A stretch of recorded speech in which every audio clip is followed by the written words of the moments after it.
Hi friends, welcome to my channel. ఈరోజు సంక్రాంతి నోముల్లో గాజుల పసుపు నోము ఎలా నోముకోవాలో నేను ఈ వీడియోలో చూపిస్తున్నాను. దానికోసం ఇలాంటి గిన్నెలు కానీ చిన్న జబ్బెలు కానీ అలాంటివి 13 తీసుకోవాలి. 13 గిన్నెలు కానీ ప్లేట్లు కూడా తీసుకోవచ్చు, మన ఇష్టం. ఇలా దాని నిండా మనం పసుపు పోసుకోవాలి. పసుపుకు కొలత అంటూ ఏమీ లేదు, గిన్నె సైజుని బట్టి దాని నిండా పోసేసుకోవచ్చు.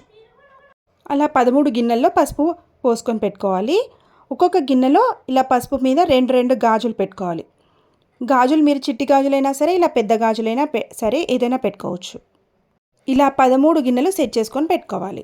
ఇలా పెట్టుకున్న తర్వాత గౌరమ్మ పెట్టుకొని మనం నోముకోవాలి. ఇది గాజుల పసుపు నోము. నెక్స్ట్ నోము వచ్చేసి ధనలక్ష్మి ధాన్యలక్ష్మి నోము ఎలా నోముకోవాలో చూపిస్తున్నాను. దానికోసం ఇలా మనం 2 ప్లేట్లు కానీ జబ్బలు కానీ తీసుకోవాలి. ఒక ప్లేట్లో 13 కాయిన్స్ వేసుకోవాలి. ఇది ధనలక్ష్మి ప్లేట్. ఇంకో ప్లేట్లో కిలోంబావు బియ్యం పోసుకోవాలి. ఇది ధాన్యలక్ష్మి ప్లేట్. ఇలా 2 ప్లేట్లు సెట్ చేసేసుకొని గౌరమ్మ పెట్టుకొని నోముకోవాలి. ఈ రెండిట్లో ధనలక్ష్మి ప్లేట్ మనం ఉంచుకోవాలి, ధాన్యలక్ష్మి ప్లేట్ అమ్మ వాళ్ళకి ఇచ్చుకోవాలి. ఇచ్చేటప్పుడు మన శక్తి కొలది బ్లౌజ్ పీస్ కానీ చీర కానీ అలా పెట్టి ఇవ్వచ్చు. మరిన్ని సంక్రాంతి నోముల కోసం మా ఛానల్ని సబ్స్క్రైబ్ చేసేసుకోండి. మళ్ళీ కలుద్దాం. Bye bye.